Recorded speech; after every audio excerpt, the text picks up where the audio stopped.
You're listening to African Voices Radio.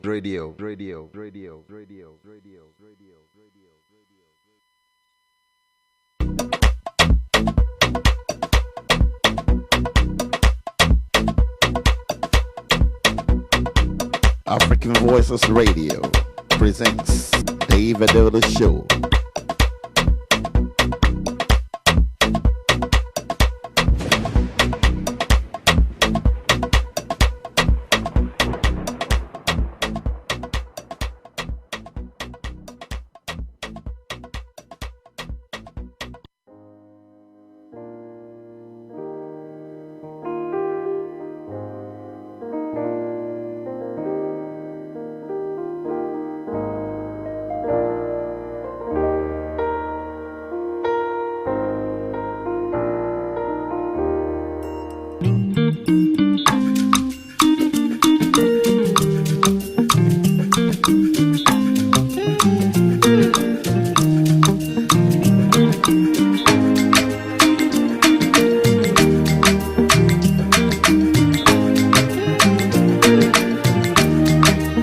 First, let me say to you, I cannot wait to see you. You are the treasure I've been waiting for. Do you know how much I really need you? I dey pray for the day when I can finally kiss you. You know, say every day I dey pray for you. Oh, in my heart today's a permanent place for you. That's why my heart it a beat like do. Cause now you I choose, so I am fair, me I am fair. I sing for you wanna be like do. Baby now you I go pick, oh I am fair, me I am fair. But there we go. See I may not give the world to you, but I'll give you what I have. Oh.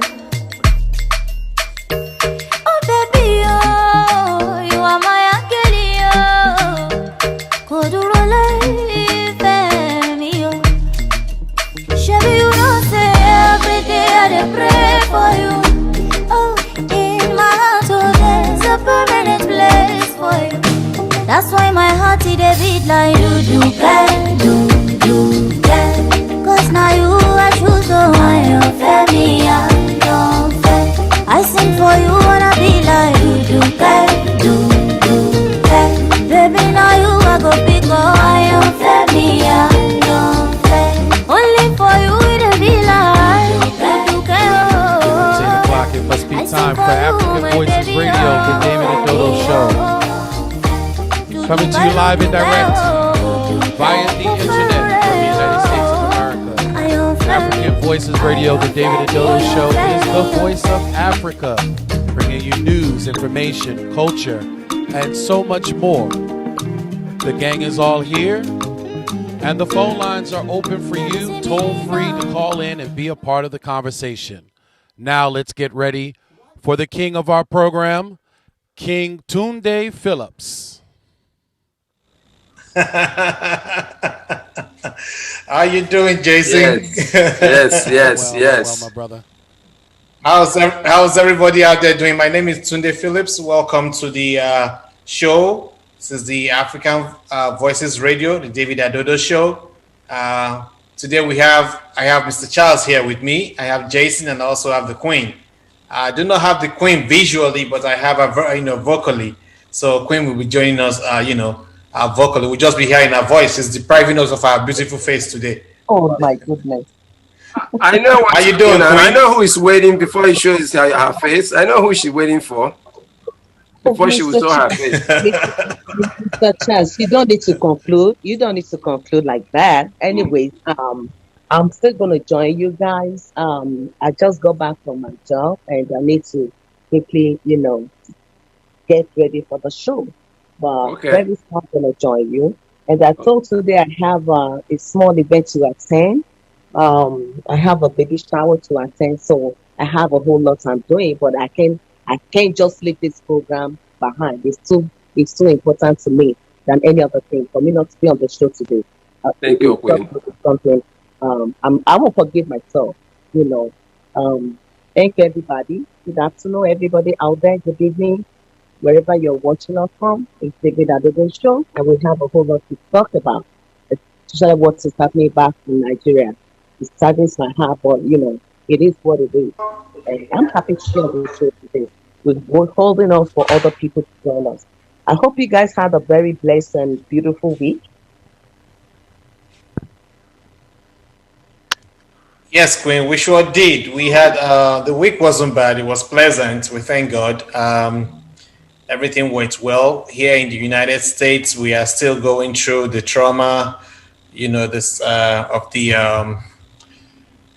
building that collapsed, in Florida. They're still trying to get to the bottom of it, trying to get more and more people. At this point, they're still saying they are rescuing, but it's all up unto God. Nothing is impossible with the power of God. They're still finding more people under the rubble. And the most heartbreaking thing was when they found so far everything has been heartbreaking, but the one that was really touchy the most was when they found the daughter of a firefighter, amongst the rubble. His daughter was found by his colleagues, and they had to call him that, they found the daughter's body. It is it's very, very, very sad. It's a very sad situation. The federal government here in the United States has agreed that they're going to go ahead and, take care of all the financial aspect of it. They're going to pay for it and everything. And then the president was out there in Florida to comfort, everybody, about 300 people. And it was reported that he spent at least 6 minutes talking to each person, just to express his sadness at what happened, to express how he felt, to listen to them as well, most importantly, to hear how they feel and what they're thinking and what's going on.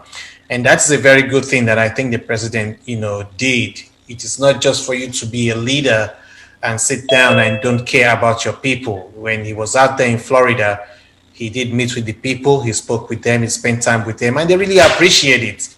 Because when things like this happen, all people want to do most of the time is just speak. You just listen to them, let them express their feeling, let them tell you how they are feeling and all that. And that takes a whole lot of weight off of their shoulder. And I applaud Mr. President Joe Biden for doing that. It's well appreciative, And the frontliners, the firefighters, and everybody that's the volunteers, everybody that's working out there, I thank you all so much for the work you're doing. People are working 12 hours around the clock trying to get to the bottom of the rubble. It's not easy. It's really difficult work, So, but we thank them all for what they are doing, and we pray that such will not happen again. While I was still talking, they also heard about another building has been shut down, still in Florida. They found that the reports that came in said that the building was not in a stable condition. So the government has, the state government in Florida has required that everybody move out of that property, because it is not a good thing to suffer that twice. The other part of the building that is still standing, they have also decided that it's going to come down, that, they're going to bring that part down because they don't want the same thing to repeat itself again.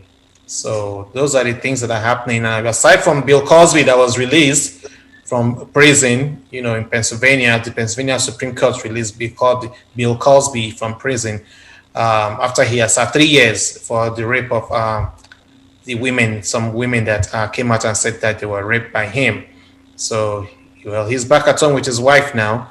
He has been released based on the agreement that he had with the lawyer that he had previously, that he was not going to be charged to court for what had happened.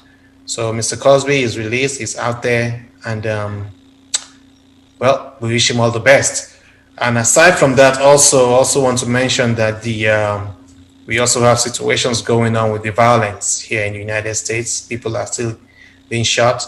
The gun violence is still out there. It is still a terrible thing that is still going on. We want to appeal to everybody to just calm down, bring the temperature down. When you're mad, go take a shower, do whatever you need to do to calm down, because it will not get better. It will only get escalated, and more problems will arise from you shooting somebody, and your whole life is just gone. You're either running from the police or you're running from people, your freedom and movement will be restricted. So please, somebody annoys you, somebody makes you mad, do the best you can to calm down. It's always better to calm down. You live to fight another day. And also the government is also encouraging us to get the vaccine. Get your vaccine. The Delta variant is out there, and it is people that were not vaccinated that are getting infected with the Delta variant. A lot of people that are not vaccinated are getting infected. The vaccinated people are also getting infected, but the effect on them is not as strenuous as it is for those that are not vaccinated. So if you have not vaccinated, I don't know what your excuse is. Over thousands of people have been vaccinated. They are not dead. They are still normal. They are still walking around fine. Nothing is happening. They are living their life. I do not know what your hold up is. Whatever your hold up is, please don't let it take your life. Get vaccinated. You have families. You have children that love you. You have people who love you. Please get vaccinated. It's the only way we can fight this virus. There are no two ways about it. Get vaccinated. Get your family vaccinated and be safe. On TV the other day, there was a couple that said they regretted not getting vaccinated. They caught the virus, and it was not even the Delta one. The other regular, the first one, I think it's called Alpha. They caught that Alpha, and the wife was pregnant. They had the baby, when it was not full time yet. But thank God for the technology and the doctors, she was able to have the baby, and now they are recovering from the COVID. They came out on TV and said if they knew better, they would have taken that vaccine. So please, if you're still doubting, take the vaccine. Take the Moderna, take the Pfizer, take the Johnson & Johnson, whatever is available to you. Please go ahead and get that vaccine and save your life and save the life of your loved ones. While I was talking, Mr. David Adodo came on. He snuck in. Mr. Adodo, how you doing? Wonderful. How's everything Tunde? Not too bad. We're doing okay. It's another weekend, and we're here on the show to discuss issues concerning Africa and most especially Nigeria in particular. Yeah, so, I want to quickly wish our fans, American fans, all our fans, a happy 4th of July. Tomorrow is American Independence. Yes. So just want to do a shout out to all our fans, to all Americans, fellow Americans. Happy 4th of July. Yes, we celebrate the 4th of July. 4th of July is American Independence. I believe America will be 245 years old tomorrow. America is a very old man. So if you're 245 years old, you're pretty much old. But America is doing well. So, and so we want the rest of the world to do well as well. So America has become the yardstick for, seeing how other places are doing in the world. So on the show again today, we have Mr. Charles, we have Mr. Adodo, we have the Queen verbally, and we have Mr. Jason. Jason, how's it going? How's everything, family? I guess everything's going okay. I was listening to what you were saying earlier in reference to what's happening in Florida to make things worse. They're dealing with now a tropical depression that has come down in that area, so it's making it difficult, for the rescue efforts. They're rushing to try to beat Mother Nature. So, definitely our hearts and our prayers from the whole family here at African Voices Radio, the David Adodo Show, goes out to those families directly affected by this tragedy. And this is something that you don't expect to see, here. This is not third world construction. And they're saying that this developer, the one that may be responsible for the construction, has some other properties that they're now questioning, whether or not there may be some other issues at some of the other developments they may have been involved in. So I think once they finally go through the investigation, they may find that somewhere along the line, the contractor may have been negligent in some cases. And we'll just say that, alleged negligence, for our program's sake. But I think we're going to find that here's a prime example of a contractor. It doesn't normally happen here so much, but here is a prime example of a contractor that may have unfortunately, not done the proper thing in reference to ensuring the safety of their construction. So, but we'll see what happens once the investigation unfolds. So, they did find some issues with another property, again developed by the same company next to it. They evacuated the whole building. They did find some structural issues, but nothing, that kind of stands out that would lead to a collapse. But obviously, there's some shabby workmanship here somewhere, or possibly a contractor that may have cut corners somewhere, and that may end up coming out later in the investigation. So, yes, it is a very terrible situation. It's really, really sad. Families are gone, properties are gone, lives are lost. It's terrible. That is what happens when you do things substandard job. It is true that it doesn't happen here often. Like someone was saying on TV that this is not a third world country. Why is the building coming down? But understand that human beings are the same everywhere. It just depends on where you are.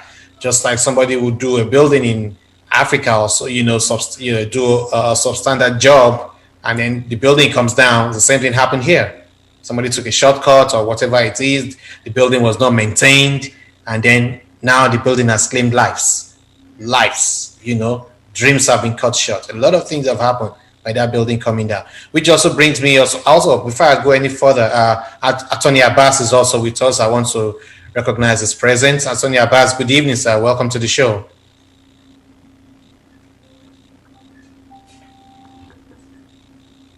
I do not know if he heard me, but also back on the He's on mute. Yeah, he has to unmute himself. Attorney Abbas, unmute yourself, sir. Can you hear me? I can hear you loud and clear. There you go. There you go. Welcome to the show. Good evening. Don't worry, I'm standing strong on behalf of the Adodo Show right here in Nigeria. We will take back our country from these guys. Amen. Amen. Goodness, that's a good one. Yes, so that's wonderful. It's good to have you, attorney. And that also this issue of construction also brings me also to the issue of the National Assembly, that the roof was leaking. It rained and there was a downpour, and then the roof started leaking, water everywhere. They had to get buckets to start. That is the National Assembly. I do not, if a residential building does not have maintenance history or structure or maintenance culture, I want to believe that a National Assembly, there should be some kind of maintenance culture, some kind of, just build a building and let it sit. That building is not up to 40 years old or 10 years old or whatever old that building is, but it rained and then there was water everywhere. That building is a national image of a country. It's not a building that was constructed by a roadside contractor. It's a building that was constructed by a well-reputable firm. And I want to believe that they ought to keep the maintenance going. You can't just have a building without maintaining it. Even if it's a light bulb that's out, you have to replace the light bulb. The structure of the building has to be checked on. The doors, all those things have to be checked on. You have to have some kind of maintenance culture, to keep these buildings. It's a shame to see water running through the hallway of the National Assembly and we're carrying brooms and buckets to clean it. I don't know what the maintenance culture is over there, but they need to take a good look into it. The roof, the structure, and everything. What if there were lawmakers there and it starts raining and the roof collapses or something bad happens? We pray, we thank God it didn't happen like that. But we have to understand maintenance. It has to be part of our life. You maintain your body every day. You take a shower every day. You take your food every day. You eat every day. It's the same thing with the physical property. What do you think, Mr. Adodo? This building that came down, the National Assembly. The National Assembly is an image of the country, just like the United States Senate is. So, but I am very surprised that we find ourselves in this situation in Nigeria. Like you said, the maintenance culture in Nigeria is nothing to write home about. The corruption that is endemic is what is creating the problems that we have in Nigeria. I cannot, in the life of me, understand how, with all the money that they allocate to themselves, they didn't set money aside for the maintenance of our national image. It is very sad. It's unacceptable. But what can I say? It's Nigeria. It's Nigeria. Maybe the barrister or the queen. I think everybody has a lot to say about it. Apart from the problem that we have right there now. Oh, okay. Let me quickly chip in something before I pass the baton to the next person. When I saw that, well, it wasn't really new to me because anything is expected in Nigeria. It wasn't the first time something like that will happen and they will just keep quiet about it. But the sad part of it is that nobody is going to be held accountable for such a thing. It's so bad that the only thing they now say they want to do is to spend 62 billion for renovation. Nobody is being questioned. Like what happened here? They're talking about the contractor. They're bringing them to book. But in Nigeria, everything is money. They need to renovate. Nobody is questionable to anything that happens. Like, okay, what happened? Who are the people that are in charge of maintenance? Who is the contractor? Nothing whatsoever. And unfortunately, we don't have nobody to ask all these people any question. It's so bad. Yes, accountability has always been an issue with African countries, especially in Nigeria. People just do things, the way they want, and nobody is asking the question. I do not see why a committee is not set up to look into these issues, just like the Queen has enumerated. What happened? Why did this building come down? What is the maintenance? What is, all this kind of stuff? Well, and now we're spending 62 billion to fix a building. We could have been spending less just to maintain it. But now we're spending 62 billion. That's a lot of money to spend to maintain a building, which we could have, maybe even if it's every year, you just look at it.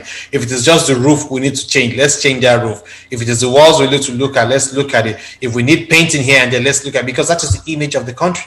That's where the lawmakers and everybody go to sit down and do their job, But unfortunately, we have to, it is what it is. Unfortunately, no accountability. Nobody is responsible. Some people get shot. Nobody is asking any question. Nobody is asking any questions. Soldiers were going to Sambisa Forest to attack bandits. They got shot by an aeroplane belonging to the same military. Don't they know these guys are down there trying to do something? I don't know if there was an investigation. We never heard anything about it. They got shot. Friendly fire. There should be communication between the air and the land if you're going to, attack a place. But whatever the reason was, they got killed. I don't think there was a panel or anything that was set up to investigate it. The soldiers that died the chief of army staff, the late chief of army staff that died, the airplane that went down, I do not know if that was investigated to find out what happened to the airplane. An airplane just don't go down. Even if it just went down, what happened with the engine? What is the situation of things? See, when we make access questions or we do these investigations, we prevent future occurrences from happening. So we know what happened the last time. We know what to look out for the next time so that it doesn't happen again. But I don't know, I don't know. Attorney Abbas, you want to shed light on that? Do you know anything about the maintenance culture of these things? Good evening, all. Of course, Attorney Abbas. For all of us that are Nigeria, we know we do not have any maintenance culture. Public properties belong to nobody. So we allow it to break down so that we can award more contracts. Because the more you maintain a public facility, the less contract you award. And then this system is not set up to conserve resources. This system is not set up to be prudent in the use of public funds. This system is set up and designed in such a way for waste, for plundering, for stealing. And so the only way is you allow public facility to deteriorate and you award bogus contracts that cannot stand scrutiny in any part of the world. construction in Nigeria costs almost sometimes 10 times what it costs in other civilized climes. So that's the prevailing culture here.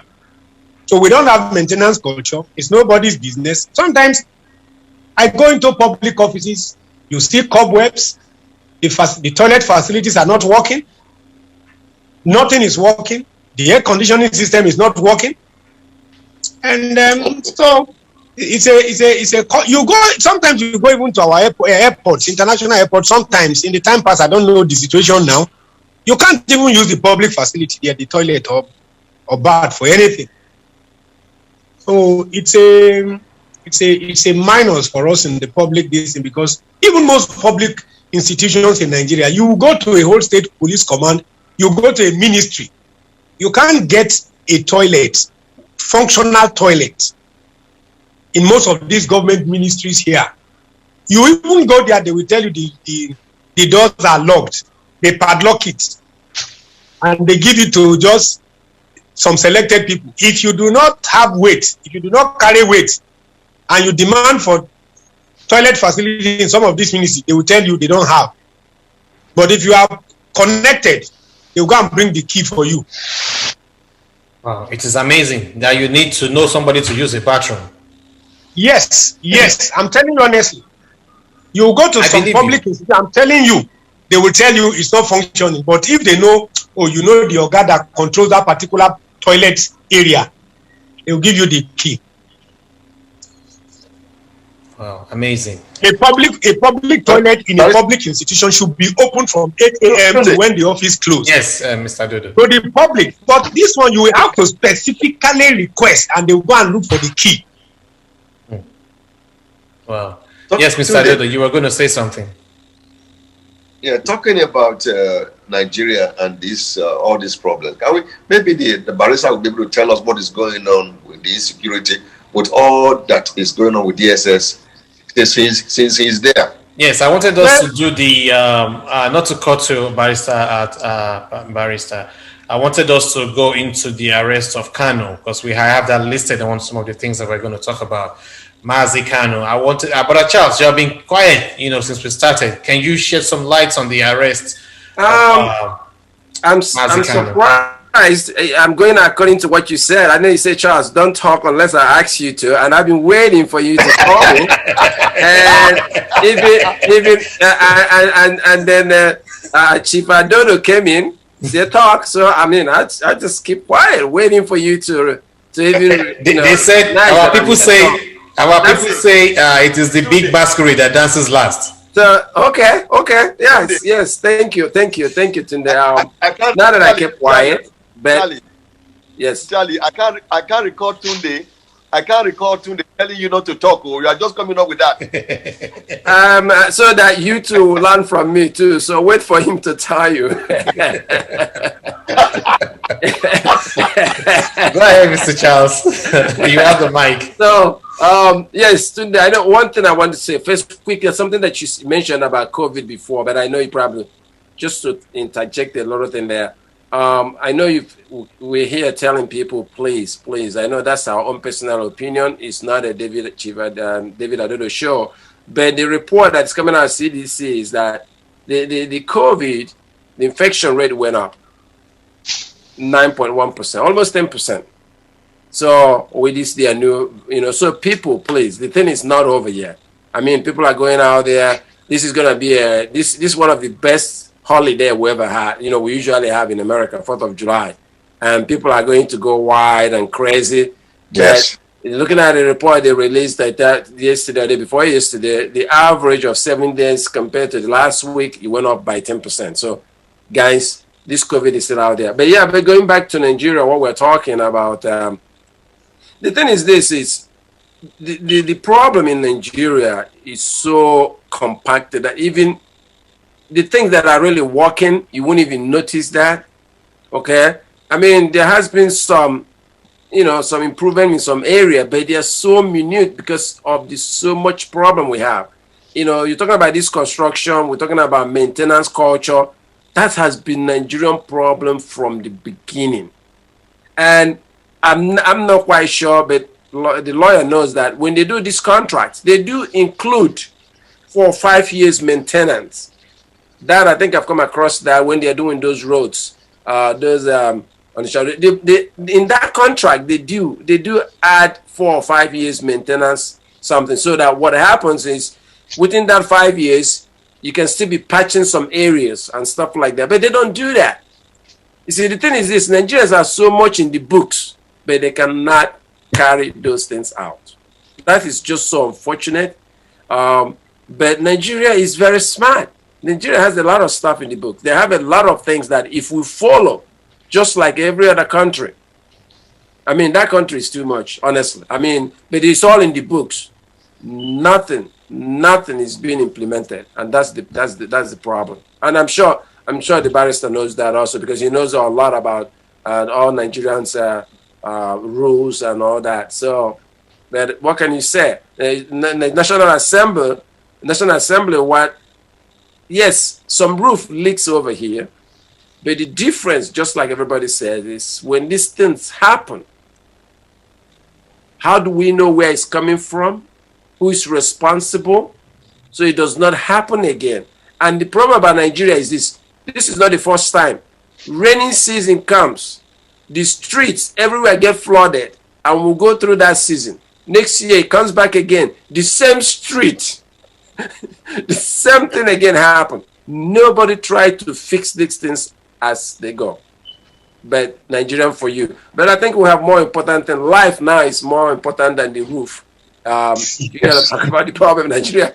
Yes. Life now is more important than the roof. Yes. Of National Assembly, guys. Thank you. Yes, it is. But the National Assembly roof thing came about the issue of, the structural maintenance and stuff like that. It's all accountability for everything. So I was asking you about your impression about the arrest of Mazi Kanu before we diverted into this issue of what's going on. It was reported, or we all saw on TV, on the internet and everywhere, that Mazi Kanu was picked up in Kenya, and then he was taken to Nigeria, and they're going to he went to court, and they're going to it's coming back in July or September or something like that, and they're going to continue from where they left him before he left the country, before he's absconded, as I said. So I do not know if that is, if we're practicing democracy, we are bound to have opposition. We're bound to have people who will complain. We're about to have, whatever you want to call them. You're about to have that. But I do not think arresting Mazi Kanu puts food on the table of innocent Nigerians. I do not think arresting him will fix the bad roads. I do not think arresting will make Nigeria great or make Nigeria any better than what it is, or cause more problems. I don't know. But he has been arrested. And everybody is scared, worried about him getting a fair trial, but we'll see how things go. So, Mr. Charles, what you going to say? This is just like what we said last weekend. If you have listened to David and then Barrister, we were talking about all these insecurities and things, and what Nana Carlo and this group are doing, and what Sonny and this group are doing. I think during that conversation, we were talking, that discussion, we were saying that this person is doing a different thing. They're all going to have the same goal, to restructure Nigeria, to be free, but everybody is doing it in their own way, saying that the leader, which is Nande Carlo, is going on in a way that probably most people doesn't like, and then Sonny was going in a way that most people like. But as of today, the story is not the same. Whether you are Sonny or Nande Carlo, they want your head. So where are we really going, actually? Is it about now? Can we say that this person is doing this? Right now, it doesn't really matter. The thing is that you cannot do nothing in Nigeria now, whether you are going in the right way or the wrong way, and be free. So I don't know about whether he's going to get a fair justice, looking at what they're trying to do with Sonny without any excuse. And you're going to, we saw the story about him. He hasn't done, as well as we're concerned, we talked about it, he has been doing what they should have been doing as government, protect the people from these henchmen that are coming into their coming into their villages and, killing them. All he does is to go chase them away. Okay, so now they want him. But what about those people in the north that advocates for all the things that is going there? They know where they are. They see them every day. The only question I ask, hopefully Mr. Abbas will get into that, is why you are going to Sonny's house? Have they first of all invited him for a discussion, or how they serve you paper, you are wanted by, show up at this, or they just get up, gather the SWAT team, whatever they call themselves, SWAT team or whatever, and just yes, guys out. So that's what I will be really much interested in hearing when Mr. Baz or any other person, maybe, because I know that David also followed this in very much as he can also. So yes, Attorney Abbas. Yes. So do you think Mazi Kanu stands the chance of getting a fair trial? Well,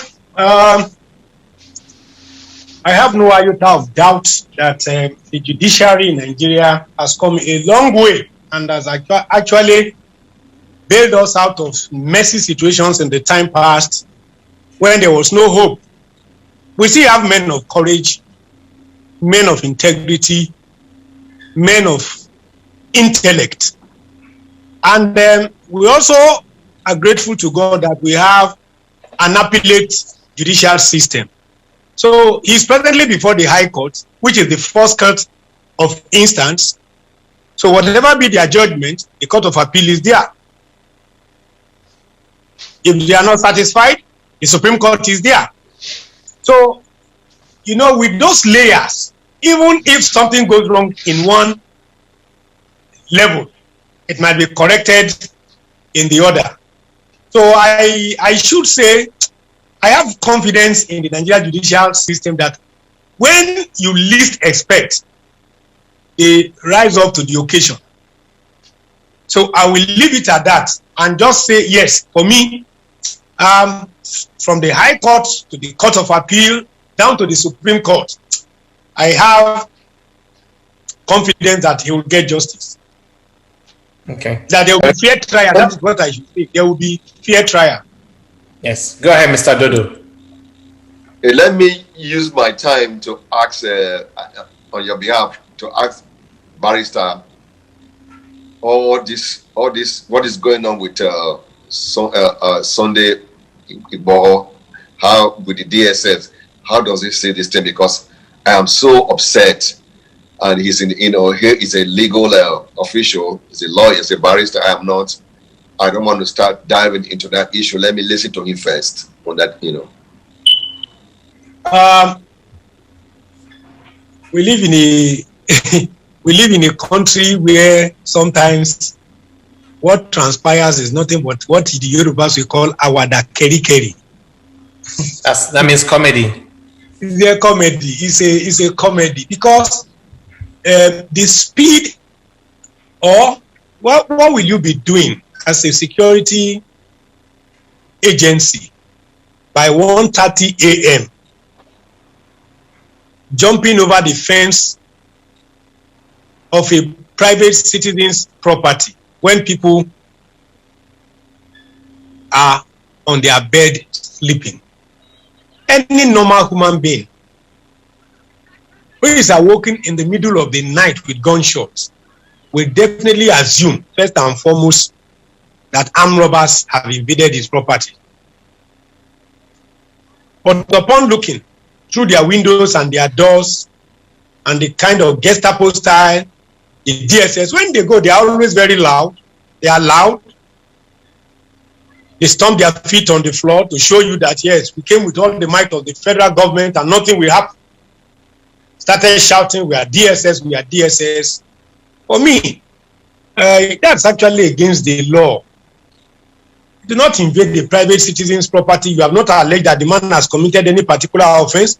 You have actually not invited him and he refused to show up. You invaded his house, killed people under the guise that they were shooting at you and all the rest of them. Anybody in his sane sense, right senses, if you invade his property by me in the middle of the night, he's bound to react that same way, because the first thing is he needs to keep himself alive. So for me, I think I'm just disgusted and tired with the way and manner our security agencies go about their assignment like dogs. I don't live in America, but for God's sake, we have documents.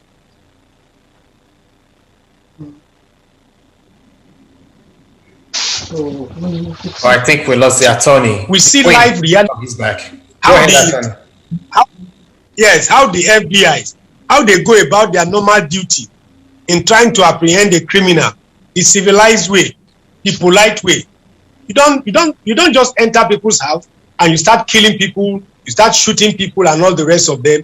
Even if you know they are armed, there are still better ways of disarming these people and arresting them and ensuring that they stand trial and all the rest of them. So for me, it's just a reflection of the breakdown of values. The entire police security apparatus, they do not conduct their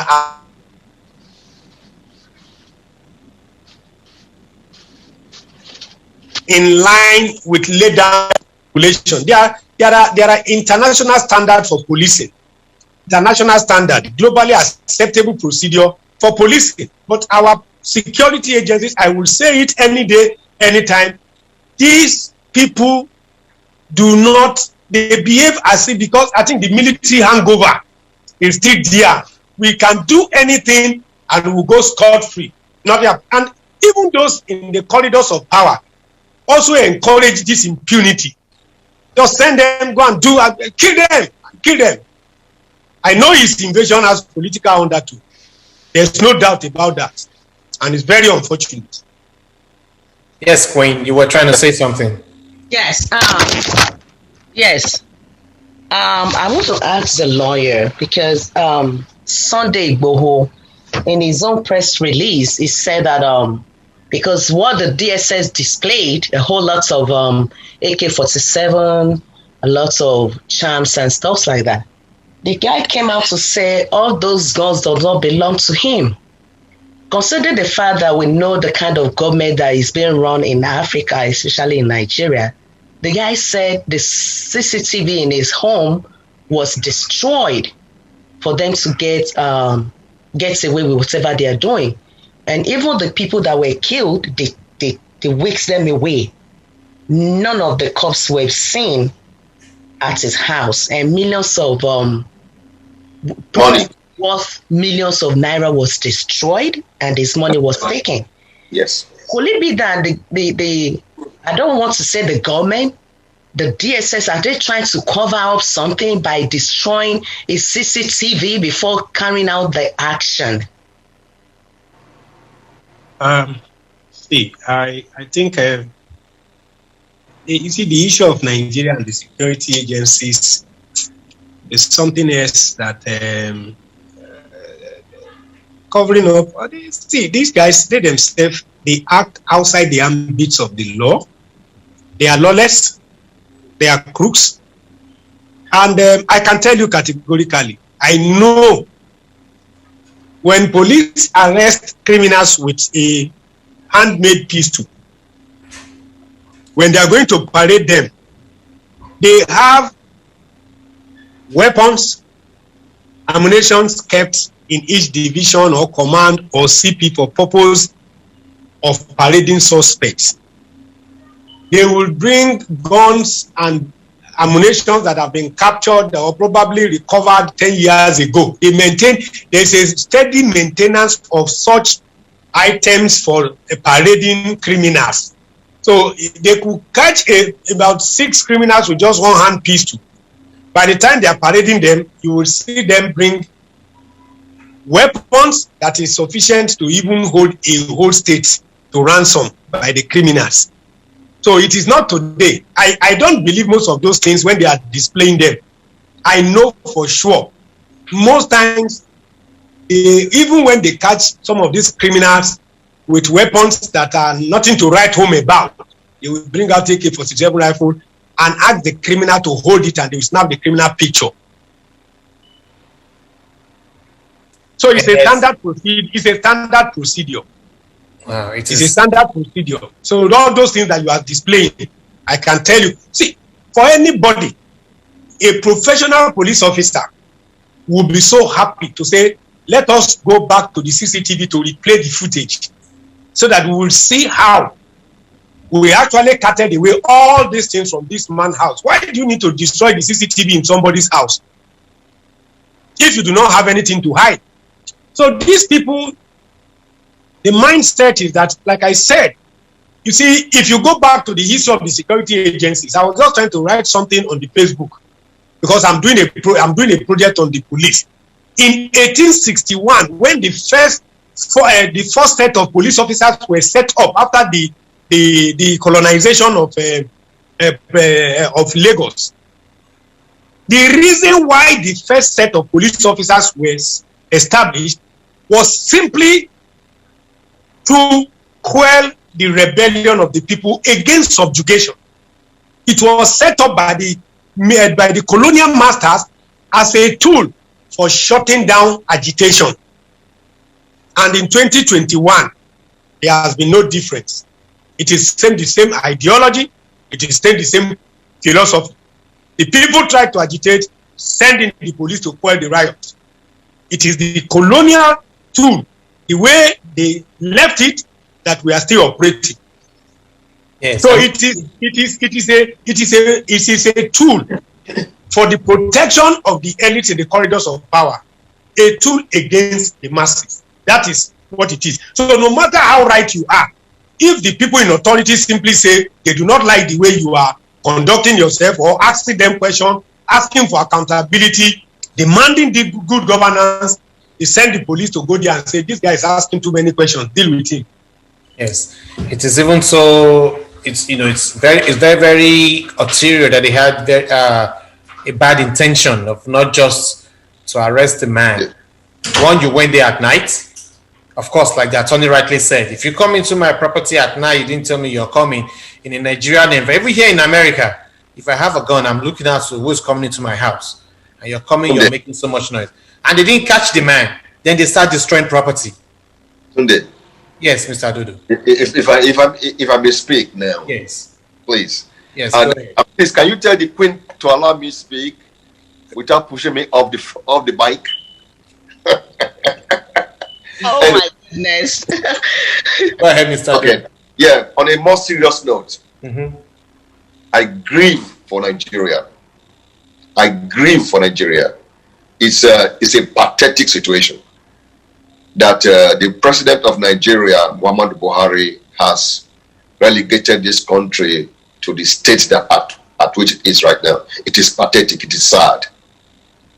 During Jonathan's regime, he protested. He protested. He rallied.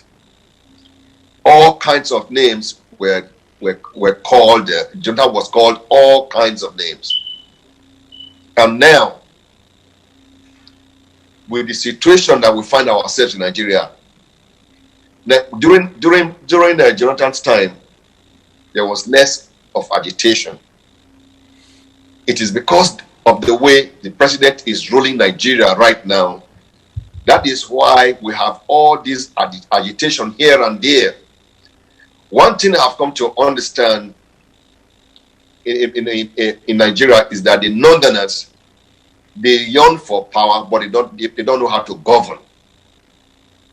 Of all the presidents we've had in Nigeria, most of the Northern Nigeria, every time they come to power, there's always chaos and anarchy because they don't know how to govern. That is the truth. Yar'Adua tried his best because he was very close to Obasanjo. You understand? Obasanjo basically put him there. So he was listening to Obasanjo. Well, other than that, Babangida is nothing to write home about. Abacha was nothing to write home about. Abdul Salam did the same thing. And now this very president is very sad. It is pathetic, and something needs to be done about it.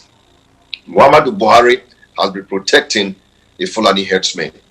Fulani herdsmen have been moving all the way from the north down to the south, killing people, killing farmers, raping. All kinds of crimes are done by the Fulanis. He is a Fulani man, and he has paid, a deaf ear. He has looked the other way when all these atrocities are being committed. On so many occasions, the Southerners have been crying that their people are killed. The women are raped. Their husbands are slaughtered like rams. Children are deprived from going to school. The economy is at a downfall. It's at a downfall. These people have basically held Nigeria to ransom. They held Nigerian hostage. Nothing works in Nigeria. Nnamdi Kanu, even though he was agitating for the Biafran state, initially it was not an armed insurrection. He wasn't into arms. He was protesting, agitating for the Biafran state. But when the Fulanis started coming into the eastern region, killing and maiming people, raping, depriving people from going to their farms, that was when he came up with ESN, because the southeastern governors were not doing anything about this thing, because they had Buhari there as president. They wanted to get something from him. They kept their mouth shut while their people were killed, were slaughtered in their hundreds. And what did Nnamdi did? He has to find a way to protect his people. He has to bring in arms. Buhari is the root cause of all these problems. I wish the Northerners will sit down and talk to this man that what you are the one bringing these problems. Because in the final analysis, it is going to affect them. I don't think the South will be very happy to see another general from the North anytime coming to say he wants to vie for power. The Southerners are going to be very, very, very, very unwilling. Whether he's anybody that retires as a general from the North to have it at the corridors of power. This man came to power. I hope you guys will give him an audience to keep speaking for God's sake, please. This man came to power. All his security of personnel, 99.9% of them are from the North, because he has an agenda where he will command people to go and do things, and they will do it for him. That is the reason why we have the problem that we have in Nigeria. Sunday Igboho came. So many Southwesterners were killed. They are deprived from going to their farms. Business is at a standstill in the southwestern region, in the whole of South, as a matter of fact. Kidnapping, banditry is the order of the day. So what did Sunday Igboho do? He has to rally his men to drive out these Fulani headsmen from the bush, from the farms, from the bushes, because they were laying ambush and kidnapping people. The president was aware of this. People have been shouting and crying. Jews here everywhere in Nigeria. The president paid deaf ears. When the Fulanis were arrested, when they even arrest them at all, they are released. So this man, why won't Igboho fight for his people? That's what he did. And he wasn't carrying arms. He was going to the bushes, using his charm to drive away the Fulani headsmen. So what did Buhari did? He came and told Nigerians that he's going to speak the language that they will understand. He went and abducted Nnamdi Kanu from wherever he abducted him from, because Kenya, the government of Kenya is saying that they were not responsible for that. They're not responsible. So because he picked up Nnamdi Kanu, so he felt it is time to do something in the Southwest, to instill fear in the minds of Southerners. I have dealt with the gentleman from Southeast. Now it is the turn of the Southwest. So he went to Sunday Igboho's place, using the instrument of power, the DSS, to go to Sunday Igboho's house to go and commit atrocities. There is criminality in this government. They came to Sunday Igboho's place. They brought in some French-speaking officials, according to what the story we are hearing. They destroyed all the security cameras, started shooting. Their main goal was to assassinate the young man, kill him, and come and tell Nigerians that, yes, the people said they were speaking French. So it is probably French people, French bandits that came from Benin Republic or somewhere that came to kill him. They raided the place, destroyed cars unnecessarily. I don't know if you are arresting somebody. If it is cars, you have to be shooting. They destroyed those cars in his house, destroyed his house, stole some money, and they came and they killed 2 people and arrested a lot and took them to Abuja. When they were caught, when their game plan failed, when they couldn't kill Sunday Igboho, they came up with hell. We are the one that went there. It's DSS. The reason why they destroyed those cameras was for them, not for the world not to know who were there, and they were DSS that were going to kill him. They wanted to put the blame on the French-speaking people that said we were there, because the occupants of Sunday Igboho's house had them speaking French. If they had succeeded, they would have told the whole world it is French bandits that came to kill Sunday Igboho. But because they failed, they went and said we were the one that were responsible for the invasion, and they came and showed the world some ammunitions. How are we sure if you were not the one that brought those ammunition to you? It is after as a matter of fact, it's your ammunition. Those ammunitions are from the federal government, because they even said it that it is from customs and immigration. That those ammunitions were from customs, that they took them from Sunday Igboho or his men took them from customs and immigration. How are we sure that they were not actually the one that brought those weapons? What Muhammad Buhari is doing is wrong. His men should talk to him. The Northerners, the elites in the North, should tell him what he's doing is evil. Nigeria was a peaceful country before the coming in of Muhammad Buhari. He came now, Nigeria is in a mess. There's problem everywhere. When is he going to sit down and say, 6 years ago, 8 years ago, Nigeria was not boiling like this. What is going on? And the vice president from the western part, southwest, what a man, what a man, what a man. I don't even know what to call him. This is evil. What this government is doing is evil. I don't want to take all of the time, but I hope those Londoners that are folding their hands now, looking like they don't have balls between their legs, it's time they wake up and tell this president that he's the one that is calling the division. The division we have in Nigeria today is President Muhammadu Buhari that is causing it. And the DSS, yes, DSS now we know is a death state squad. Death state squad. They kill people, remove dead bodies, and go and hide them. They did that at NSAS. Now they did it here. Why will you kill somebody and remove the dead body? So as you want to hide all your atrocities. I know one day there's a court in Hague where all of them will answer to. That's where I rest my case. Tunde. Yes, thank you, Mr. Adodo. It was quite lengthy, but you had to say those things. You summed up everything that everybody on this program is talking about. As you were talking, Mr. Charles, seemed like you also had some contributions, because I see you were itching to say something. Yes, listening to the thing is this: there's so many things that are wrong.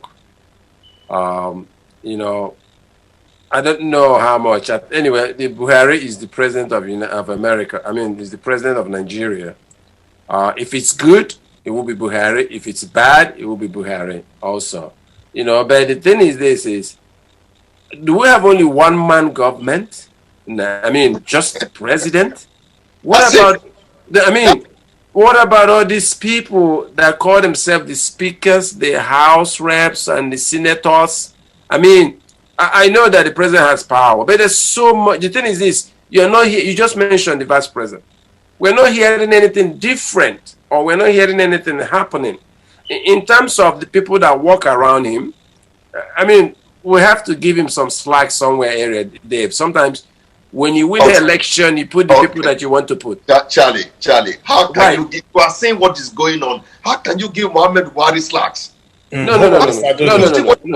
Let him make his point. No. It's not giving him slack. Like I said, if the Nigeria is good today, he will take the credit. If Nigeria is bad today, he will take the credit. He's the president. But with all this said, what I'm asking the Nigerian people now is, do we have just only one-man gang? Yes. That's it? Is that really? I mean, there's no other person in this government that can come out and say, listen, this is what is going on, and we have to do this, do that. But nobody is saying, you just mentioned the vice president, saying nothing. Is that the way the system, I mean, has it gotten to that point that nobody, not even a single senator or group of senators or house or commission, I mean, the thing is this to me about this, the barrister. So it has come to a point now that nobody will say nothing anymore. Is that where, or is that the stage that we are now in Nigeria? Barrister Baz.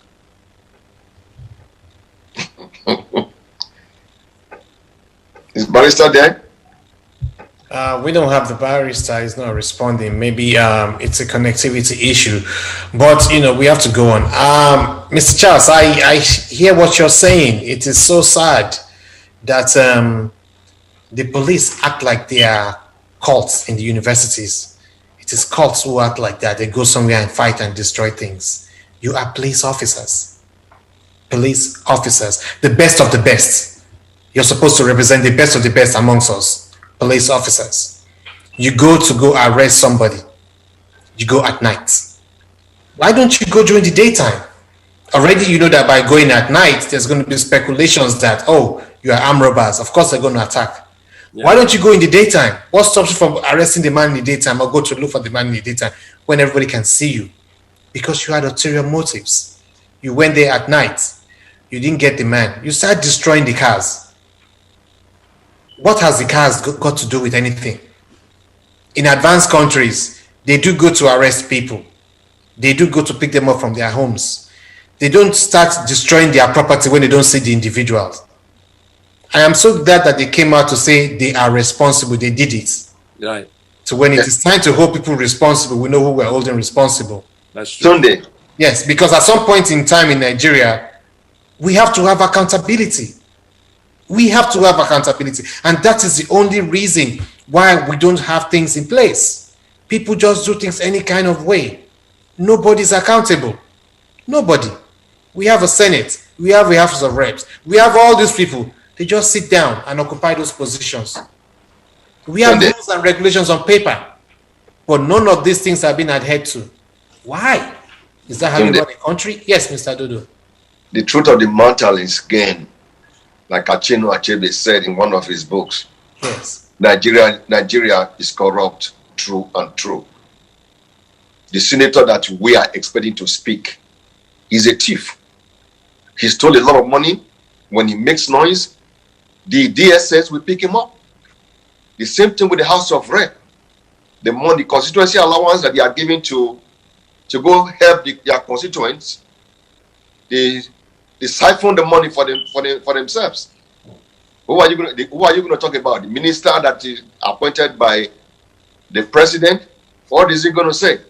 Most of the ministers are occupying the top, the real important post, and nonetheless appointed by their brother. So you want them to be on the side of anything that the president is doing?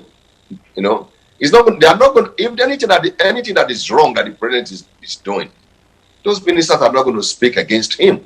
Even if they speak, whatever they say does not matter.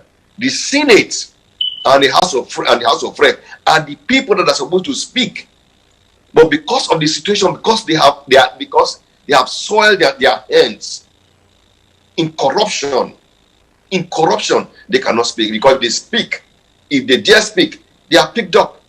EFCC will be pursuing them left, right, and center. Senator Oji Kalu has a case in September. His case has been postponed to September.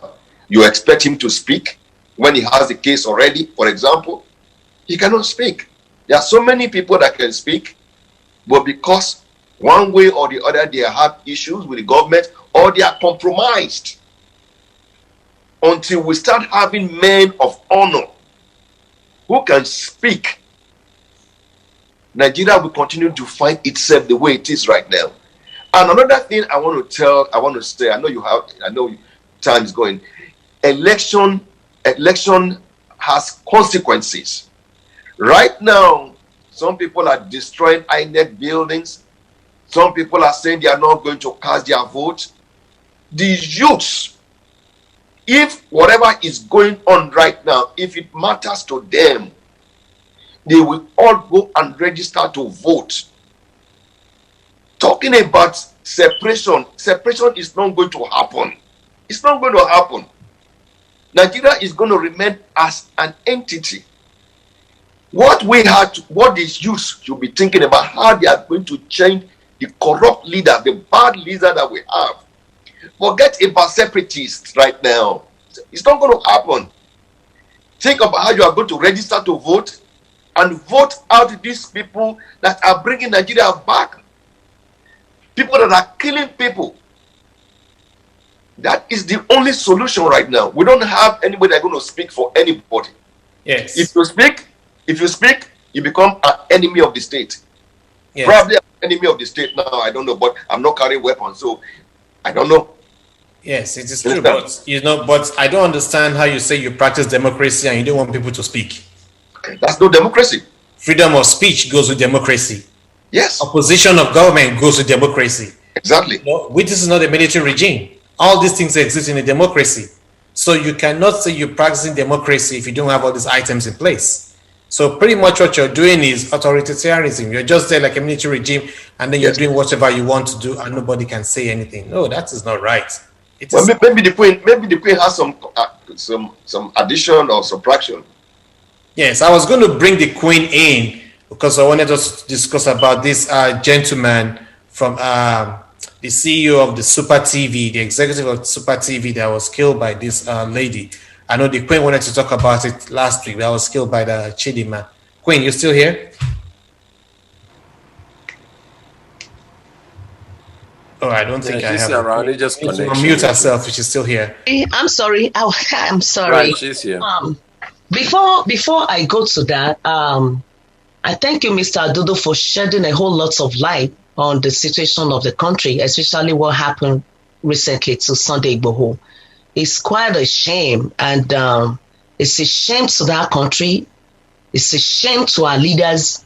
It's a shame to all the people that call themselves our senators or whatnot. No, even to our president. It's a shame. It just collude what they were saying here in advanced country, that we live in the jungle. If one doesn't live in the jungle, how can they do such a thing? That guy's house is nothing to write home about. The whole house was destroyed. The ceiling was destroyed. Everywhere in that house was destroyed. For crying out loud, why? We keep asking ourselves.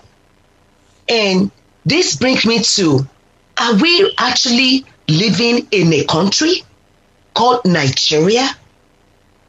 Because I keep asking myself, if an ethnic group, just one ethnic group in a whole country is taking charge of that nation, trying to make other ethnic groups into extinction, killing them, maiming them, and nobody is talking. The president is not talking because they have their own agenda. They have their own agenda. It saddens my heart. I don't want to be sentimental. I need to just be in the middle for us to see where is the way forward. If people are fighting, that okay, they're not even fighting. They're trying to hear their own voice out. That please, enough of this killing. Why are you killing our people? You destroy their crops and you kill them. You rape, you do everything. People have been shouting. And the president is silent. It's not saying anything. So where is the way forward? Where is the Nigeria? And these people, they may both to say, the particular ethnic group may both to say that the whole land belongs to them. Yes. That Allah has given them the land. Yes. So where are we going? Where are we heading? in Nigeria? Who is deceiving who? We'll keep quiet for everybody to be killed, and they will now bring somebody like an emir and put in place of other kings. It's going to get there. Yes. It's going to get there. Because if some people are making volatile statements, if somebody like me come out and say, employ bandits to be in charge the security in our forest, and nothing is being done, it's a joke. Nothing is being done. They come out to make a very volatile statement that they're going to kill you, we're going to take our land, we're going to subdue you people. That the Igbos does not listen, they're going to destroy them. That certain ethnic groups, they are slaves, and slaves listen to their masters. That Hausas, they are slaves, and they dare not come near them. They have accepted the fact that they are slaves. Are you kidding me? Nothing is being done. Where is the freedom? Where is the Nigeria we're talking about? I don't want to sound biased here. I'm trying to ask questions. Where is one Nigeria? Who is going to rule us? Our leaders, like we rightly said, they are compromised. I'm ashamed of Southwest leaders that things, very evil things are being perpetrated every day, and none of them unbelievable came out to say to this. Unbelievable. Oh my goodness. None of them, not single one that they when they talk, they listen to them. Because some people can talk and they won't hear their voice. But some people will come out when they talk, they listen to them. And none of them came out. It is a shame. I'm sorry to go to our religious leaders. Our religious leaders, they are quiet. None of them is saying anything. And they're still collecting tithe, they're collecting offering every Sunday. I wonder when they finish killing all the members of the church, I don't know who they're going to be, who they're going to be having services with every Sunday. A whole village, I just saw it on a platform. A whole village, they came, killed some of them, and they told them in Ogun that we are coming back. Now the whole village is empty. All of them gone. Empty. Yes. I saw it. So, yes, I saw it. I'm asking. It's unfortunate that we can't see, we can't hear me, Barrister Abbas. Where is this one Nigeria? I wish somebody can answer me. If Sunday Igboho, a whole professor in US, the professor from Osun State, came to Nigeria to invest, and they hacked this man to death, it's a shame. Not even the governor of the state came out to talk about it. Came out to say this thing that you guys did is bad, and they know the people that is doing all those things. And so people are getting up to find that no, it's enough. Please stop killing us. And now you guys want to use your power to subdue. I don't know where is the one Nigeria. They're having peaceful rally. I remember when this NSAS happened. The David Adodo Show, in collaboration with few other people, we held NSAS rally here in US. It was yes, and the police were with us to protect us, to see that we're safe, we're okay. Yes, they listen to us. Back home, you cannot talk that this thing that you are doing to us is bad. Unfortunately, they had the rally in Lagos today. An innocent teenager, a young girl of about 14 years old, was killed. And nobody is going to come out to talk about it. Nobody is going to come out to castigate the people that did it. Nobody is going to come. They're not going to bring anybody to book. And we live in one Nigeria. I'm trying to democracy. Where is the one Nigeria? Where is the democracy? Where are we sure that okay, we're going to go to the polling booth to vote for who? Are we sure what they're going to do? We still have a long way to go. Fela shouted and he cried. He did everything. Gani Faremi, he did the same thing. Nothing was done. And it was not this worse. Now we're sitting on a gunpowder. Nigeria is sitting on a gunpowder. I rest my case for now. Yes, Queen. It saddens everybody that in the country we call Nigeria is not the same anymore. I do not know how these people think. You can catch Mazi Kanu, you can go after Sunday Igboho, but the people you call bandits, I always call them terrorists, are there, enjoying life, drinking, killing people, maiming people, taking people's property, taking their land. Gumi is there negotiating with them. I wonder why they invited Gumi to come. Why didn't he go storm his house like they stormed Sunday Igboho's house? Thank you. Because if Gumi is talking to terrorists, he knows them, so he's part of them. Yes. But they didn't go to storm his house. They invited him. That's amazing. That's the kind of government we have. If you say it is one Nigeria, you cannot be destroying one part and favoring another part. You cannot be doing that. The governor of Benue said it right today when I listened to. He's one of the people that I listen to in Nigeria when he speaks. He said, You have caught Mazi Kanu.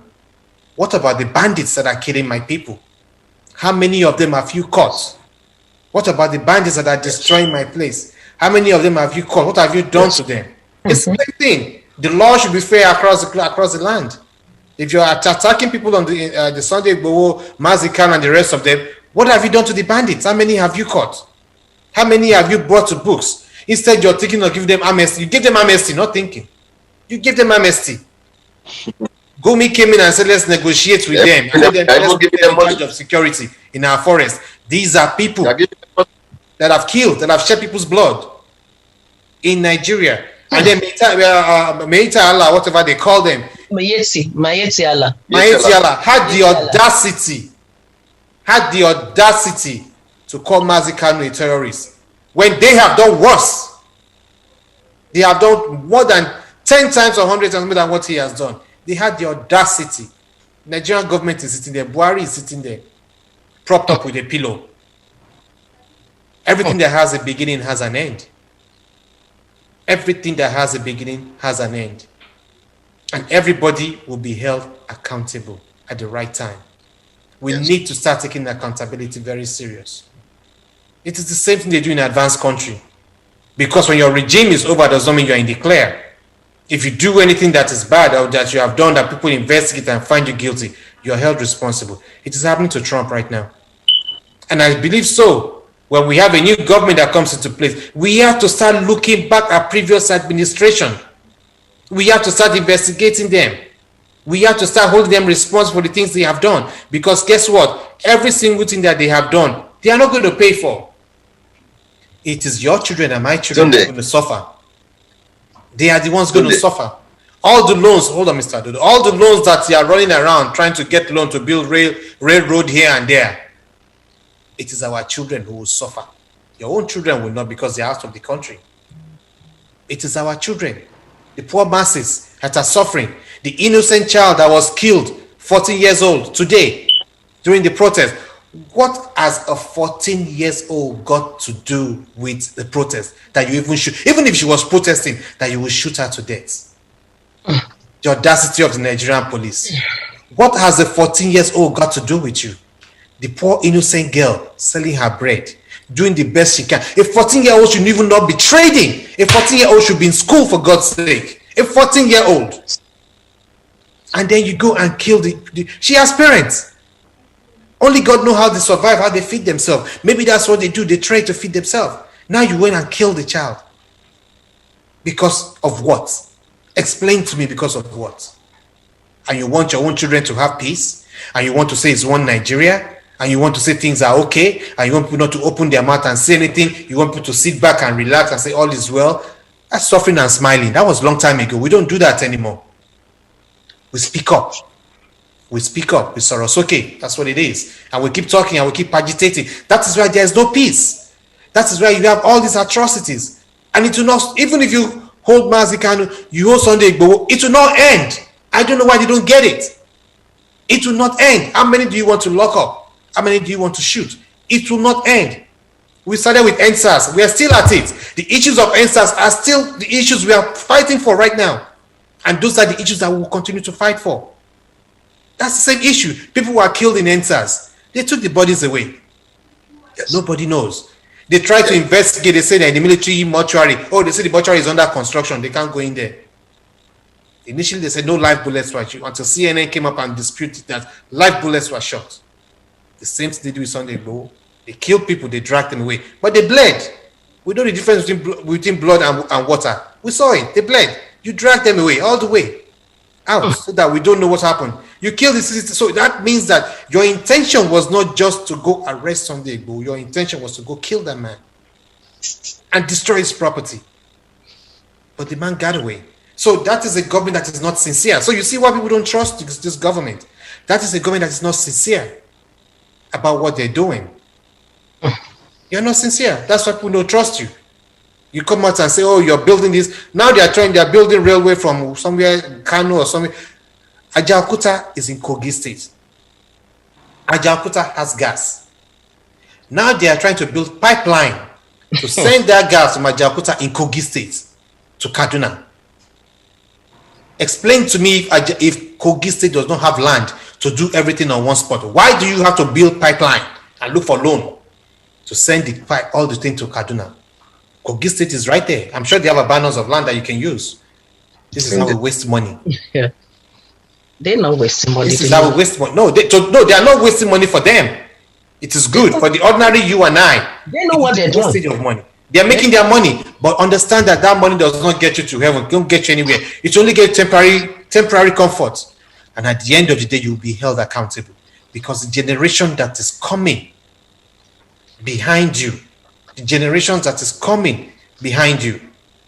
is not going to be like your generation. How do you want to live your old age? Locked up in prison? Because it's going to happen. Trust me, it's going to happen.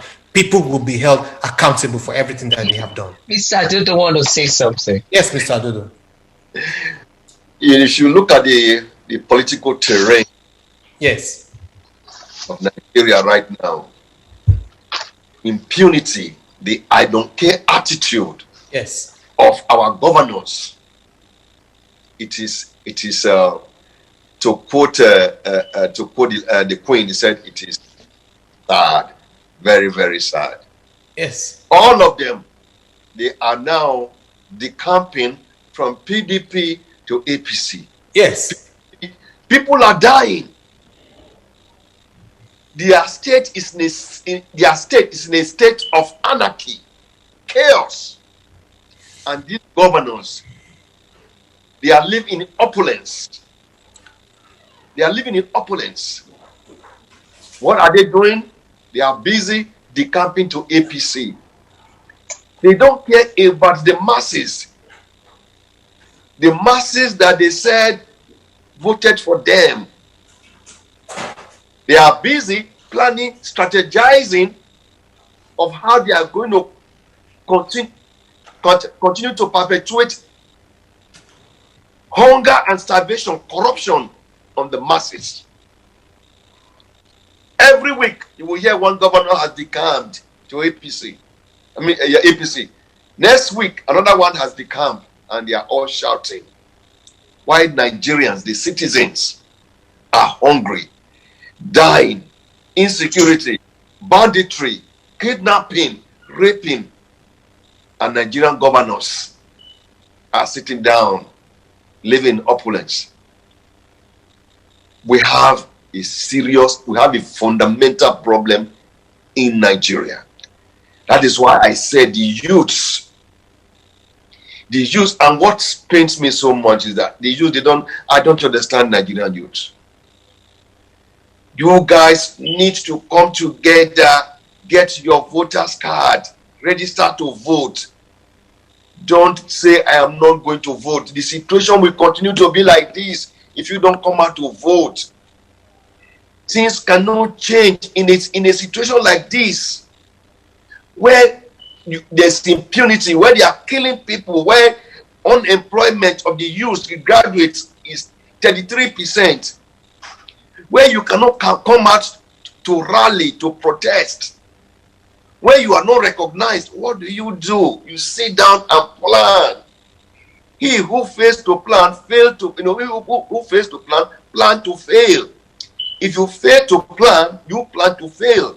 The best thing you should do, the youths, you guys should register to vote. Vote out bad government. The senators, the House of Rep, the governors that are stealing your money, vote them out of power. Your agitation is not going to go nowhere for a separatist state. It's not going to go nowhere. The man there right now has the instrument of power. The power is concentrated in his hands. His men are at the helm of the affairs. They are not going to turn against their man. This is time for you to strategize, to sit down and say, hey, this is our options. You only have one option: to come together, register, and vote. Vote out bad governance. If you guys vote a good candidate for president, for governor, for senate that can listen to you, Nigeria will begin to change. But if you say you are not going to vote, you are not going to register, you are not going to do this, you want to be burning INEC buildings, you want to be killing police unnecessarily, the situation will continue like this. Look at the United States. They voted out a bad president. They voted out a bad president. Next election is coming. Prepare to vote out bad governors, bad senators. You know they are corrupt. You cannot go to their offices to see them. When they want to vote during the election, they will be campaigning and they will be shaking hands with you. You guys will be running around them. Once they are there, you can't see them anymore. This is the time you begin to think, we are not going to vote for this person no more. That is the solution to the problems. Thank you. Yes. Thank you. Yes, Mr. Charles. Yes. I know we've jumped into something else, but good governance is the only solution. I mean, we're going to be realistic to ourselves. These 2 years, Nigeria's going to find a way to ride it out. Because I don't see, there's only two ways. The other way is left in the hands of God, whether it will be, and the next one is that it's going to go through the 2 years. So Nigerians have to ride this one out and then hoping. Because the thing is this, it's not about, number one, it's not about riding it out. Whoever that you get voted in there again will be the person that will do this job. He will be the person that will take accountability for all this, and then he will recall all these guys to come and give an account of what they've done. All the defections is, I think it's called, what was it called? That's where they go for refuge. They just deflect, knowing that when they go there, nothing will happen for them until whatever time somebody else comes. So all these bad governors, non-bad governors, all of them is going to defect, because once you get to APC, your problem is, any problem you have, like you have a court case or anything, it's going to die down there for now. And that's why people are jumping in there, because I don't see a reason. You see, the thing is this, when you change, are you changing because this government is doing so good? Your government that you're in is not doing well. Your own party is so bad. So you need to change a party that is good. What is so good about this party that is now the APC? I mean, I don't even know. And like I said, they have a reason. They have a reason why they just keep defecting. And the reason is they want to cover up certain things that they did wrong. Because I don't find any reason you're going to give me today that you want to join that party. But that's another thing for another day. For those ones, we will continue to believe in our system. First of all, for you to believe in the system, you have to do your part. You got to go register. Don't say to yourself, oh, they're going to rig it or whatever. Don't worry about that one. When that one comes, trust me, it's the same thing that we saw in any country, every country. If the population goes out and votes, believe me, you can only rig but so much. Yes. You can only rig but so much. So the first thing to do about changing the government, changing the commissioner, or any elected position, first of all, is to register. Once you register, the next thing is to vote. allow rigging to take care of itself. If you're worrying about, oh, even if I go vote, then trust me, we cannot be doing the same thing, and expecting a different result. That's the problem Nigerians have not realized. If you keep putting the same people, and then you come back and say we don't have roads. What happened the first time you put them there? You never had road anywhere. And then you put them the second time, you expect to have road? So let us, everybody go vote. I mean, go and register now. That get your, what they call it, registration card, PVC. And then I know that Tunde was talking about, we're talking about our youths. We're talking about what happened to the CEO, that the lady that was 21 years, a young girl, is being allegedly at this point, as we know, murdered this CEO. You know, it's not about, you know, feel sorry about life lost, but what does that tell Nigerians about our youths? At the age of 21, what does he know?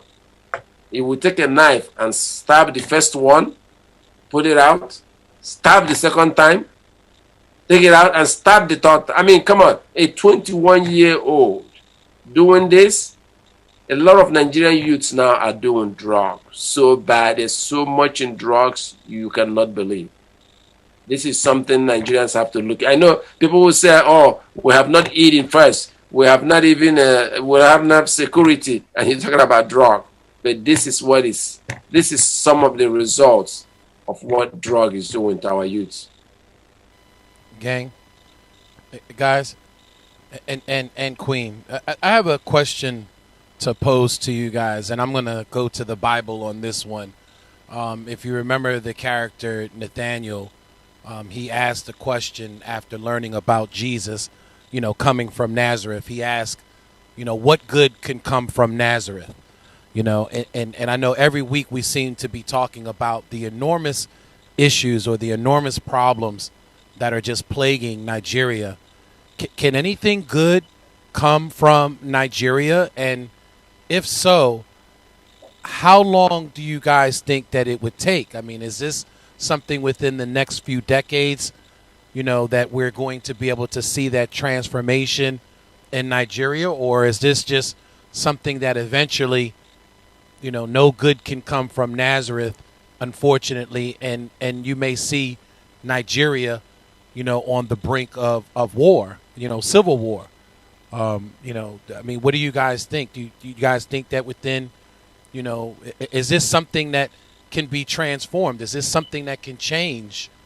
You know, I know you talk about the election and registering to vote. That's one component of it. But, you know, you guys have had elections for, you know, and have been a democratic society for many years. And there still hasn't been any, you know, change because, you know, unfortunately, absolute power tends to corrupt power. You know what I mean? Absolutely. So you have folks that get into these offices that get this absolute power and they become corrupt and they do things that are really against the will of what the people want, of what the democracy of Nigeria wants. So again, the question is do you see good coming out of Nazareth? You know, and what's a time frame? You know, is it a few decades, or is this something that, you know, unfortunately, you know, has to go to the abyss, you know, of war before anything will really change? You know, revolution sometimes has a way of purging out, you know, the bad and the uncleansed. You know, is Nigeria unfortunately have to deal with the fact that revolution may be the only change for real revolutionary transformation in the countryside, you know, or is this something that can be done within the next few years if democracy takes hold like it's supposed to? Tunde.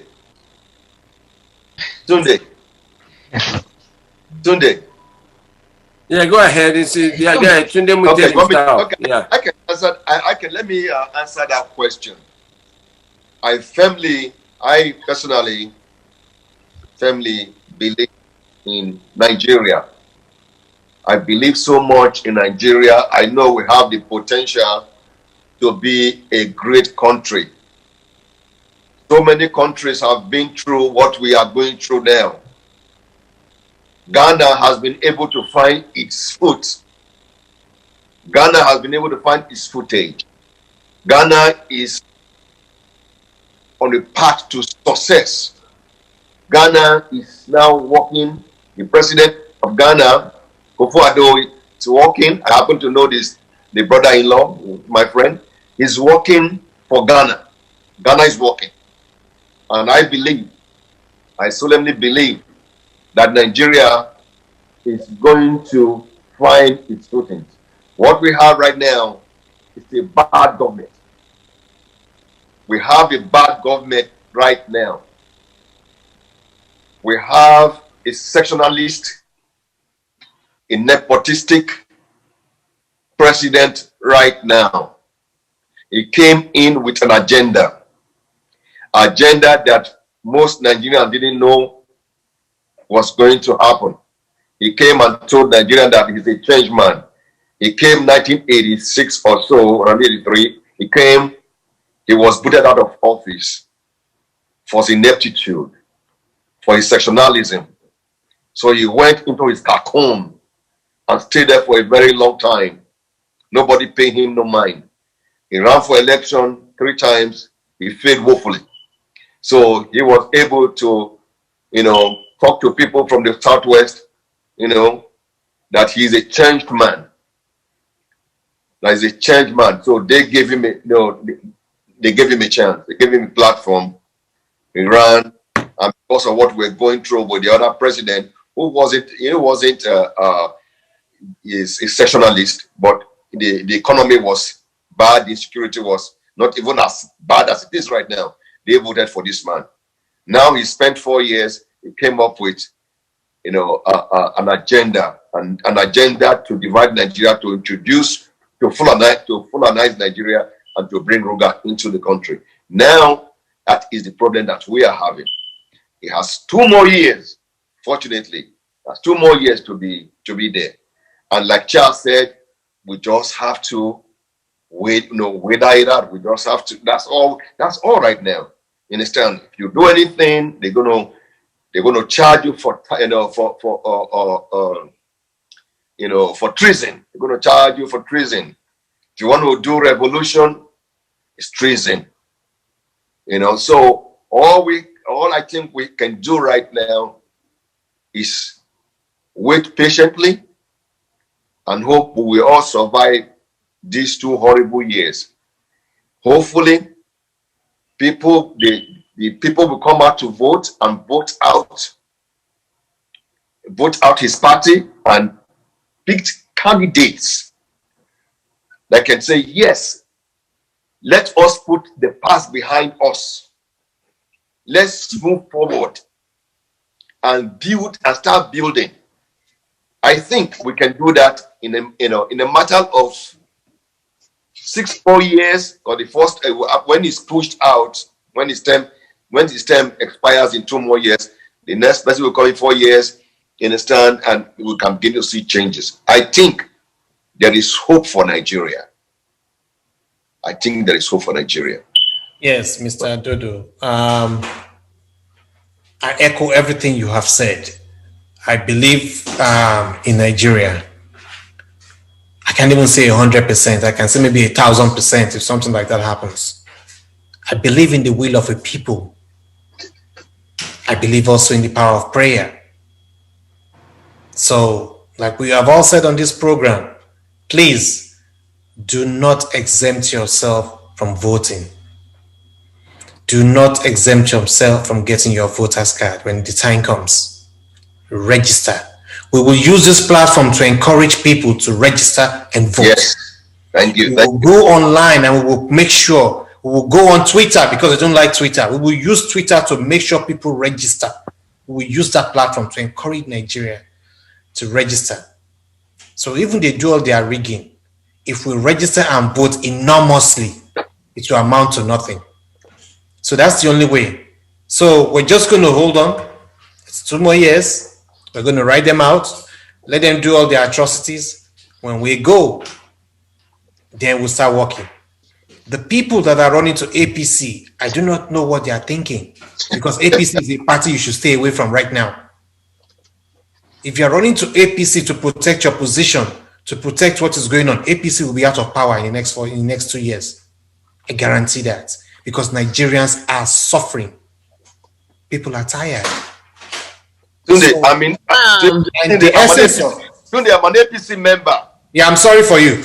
And the essence of having a democracy is having an opposition. And right now, the opposition party or any other party that come up should start gathering momentum, should start gathering people and start organizing, because 2 years is around the corner. Don't wait till that time when you start getting people. I think the Queen would like to speak. I heard her trying to speak. Yes, I'm going to put the Queen on. Actually, I wanted to put so that he can talk about APC, so he can support APC. That's why he's advocating for her to speak. Yes, Queen, go ahead. Unfortunately, I'm not even going to support any of the parties, and because right now we're not even talking about the parties we have in Nigeria. Yeah. We're talking about what's the way forward. Is it going to go into war, or how do we move forward? That is Jesse's question. Nigeria has a huge problem, and this thing has been ongoing for quite some time.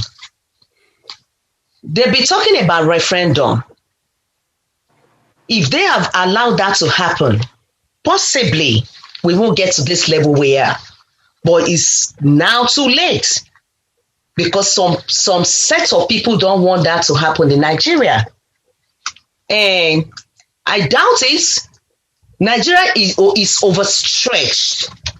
We are not there for us to see how people are suffering. If you have to go through the history, in the 70s and 60s, when they bring out gun, people will run. But right now, when they bring out gun, people stay. It connotes something. Frustration, anger, we are done. That is just it. And people said they don't want no more. A whole lot of people don't even believe that there's going to be election in Nigeria. And it's unfortunate that the international bodies are not saying anything. We have a whole lot of genocide that is happening every day in Nigeria. Nigeria is in war. But because we are here, we don't know. Nigeria is in war. People die in thousands every day. So what are we talking about? The adage says, those who made peaceful change impossible make violent change inevitable. I don't know when it's going to end.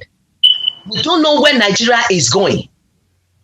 I believe in my spirit, I might be wrong, that something is going to happen. Because if people are saying we want peace, and some section of people are saying you're not going to get the peace, it's just like you are in a marriage that is not working, an abusive marriage, and people are encouraging you, stay there, don't go. Of course, the husband will kill the wife one day, or the wife will kill the husband one day. That is where we are. If Nigeria goes to war, it's not new. It's not going to be the first nation that will go to war. I believe in one Nigeria, but I'm shaking because of what people are going through, because of what is happening in our society. Who are the people that we want to vote for? Who are the people that is going to come out? Nigeria is Nigerians, and that nation itself has been recycled, and it's going to continue to be like that. The power that be in Nigeria, they're not going to allow that country to settle down. This our own generation, there's nothing to write home about it. This generation has suffered because they suppress this generation. They don't allow them to grow. They do not give them chance to get to the top. So what are we talking about? If we had to look at all the sectors in Nigeria, none is working. I don't know where we're going. We leave it into the hand of the Lord. If God says, okay, there's nothing going to call Nigeria anymore, the amalgamation of 100 years ago is past 100 years. We were given 100 years. That if it works, you people should continue. If it doesn't work, everybody can go their own way. But we can see very well holistically that it's not working. Like I said earlier, Nigeria is sitting on a gunpowder. Let's continue to watch and see where we're going to end it. Thank you. Okay. Sorry, Abbas, are you still with us? I'm here listening and consuming the postulations. I think you have to listen for another. You have to listen for another 2 more minutes. Yes. Let him listen for another 2 minutes, and then he will jump in, so I can say mine, and then he will conclude. Yes. The thing is, I think that Nigeria will be here. It's not going anywhere. I don't think there won't be any separation in Nigeria. Going back to the question for Mr. Jason asked. Yes, it's rough right now, but I think one of the biggest thing in Nigeria now is security. Insecurity is the problem. That's number one problem. I know there's hunger, but insecurity is making it so worse. I think that will very soon. I don't think it will pass this year, if not in a couple of months. I think that insecurity thing will be solved. It will be solved. People will begin to be free again when it comes to where they go and things like that. I have the hope that it will. I don't believe that Nigeria is going to separate.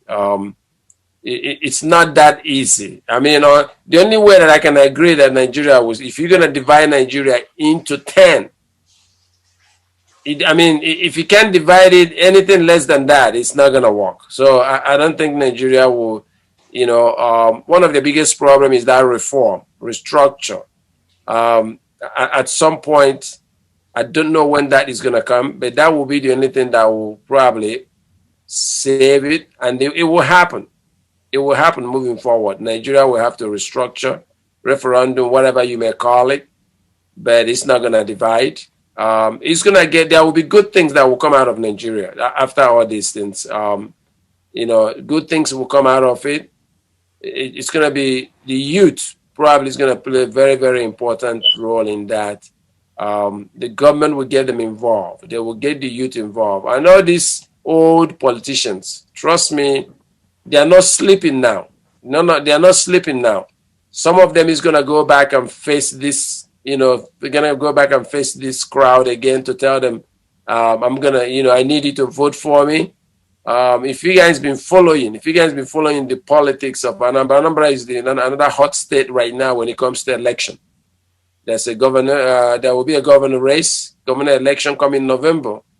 And when you look at the pile of that gubernatorial race, it's all about so many rich people that have gone through these governments have nothing to show for it. And the way that it's going, it looks like the underdogs are being noticed more now that they are paying attention to all these people that have, that are some of the people that are still in power, either senators, they come back to become governor. They are not winning. All I'm saying is that probably Nigerians are beginning to see things differently, but the only way they can succeed in that is, first of all, to register so that when they have the power not to vote these guys that have been there for so long, that came back from either Senate to be a governor or from commissioner to be a governor, something like that. So, but there's a hope. To answer your question, yes, good things will come out of all these things that is happening in Nigeria. And some of them will be very soon. Some of them will be after 2 years. So, Abbas, you have the floor now, sir. Thank you. But it's Abbas. Attorney Abbas, so give us your last words so that we can round up the show. Thank you. I have no iota of doubt that whatever is going on is nothing but the birth pang, the labor pain of a woman that is pregnant with a baby. But of course, that sometimes, even in the birth process, there is a way a woman will labor and try through her natural strength to push out the baby. And the doctor will realize that this woman no longer has the strength to push out this baby, and we need to cut her to bring out the baby. Otherwise, the life of the baby and the life of the mother will be jeopardized. I can tell you, there's a struggle between those who envision a new Nigeria and those who says Nigeria should continue the way it is. You know, between the mother and the baby during labor, it's a struggle. The mother doesn't want the inconvenience of the labor pain. But the child keep insisting, and that is where the labor contraction starts from. The child keep insisting, I've outgrown where you are trying to make me comfortable. I've outgrown here. So Nigerians have outgrown the environment that the leaders are trying to impose on us. Deep down within our soul is a consciousness that no, we are better than this. We can be better than this. We can be more prosperous than this. We can be more advanced than this. Why are you telling me to ride donkey in the 21st century as the best means of transportation to London? That's exactly what the leadership class is trying to tell us. They are trying to tell us that, look, donkey is the best form, safest means of transport to London in this 21st century. And when you try to tell them that, excuse me, there is a means of transportation that can take you to London in 8 hours, you become a threat. So the present structure of Nigeria does not have the capacity to give birth to the new Nigeria of our dream. Though it is pregnant within that structure, until the structure is,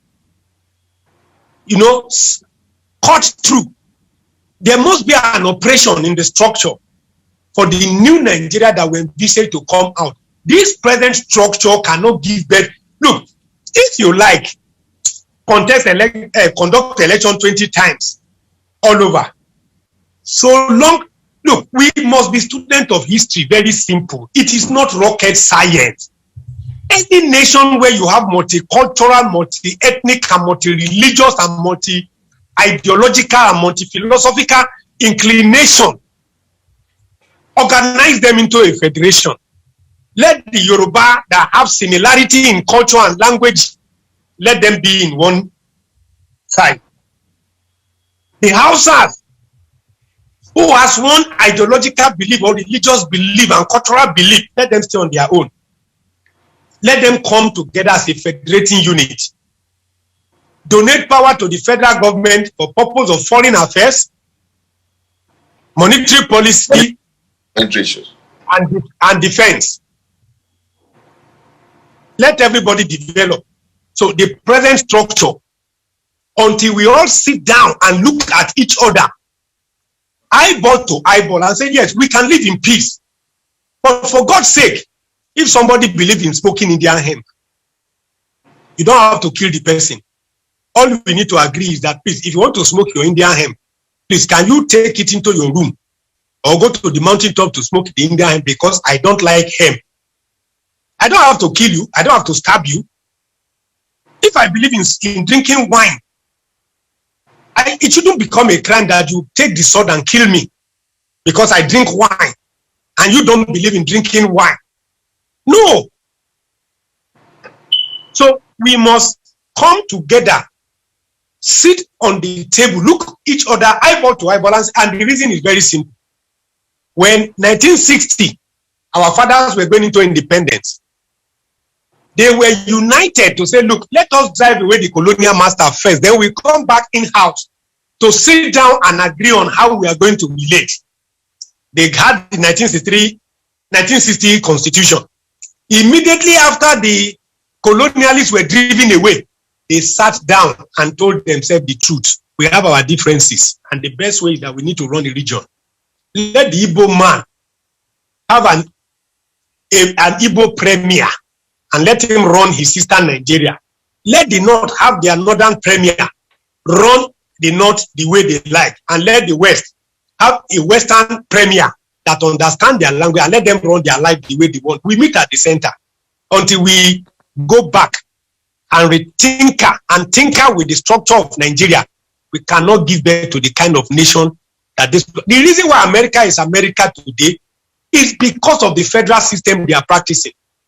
Donald Trump cannot come to California and tell the governor, I want you to introduce one right-hand driving. No, it is California state that will sit down in their state legislature and determine what is good for California. That is what we need in this country. But I have no iota of doubt. I will state it any day, anytime. This country is made up of good people from the north, from the south, from the west, who want Nigeria.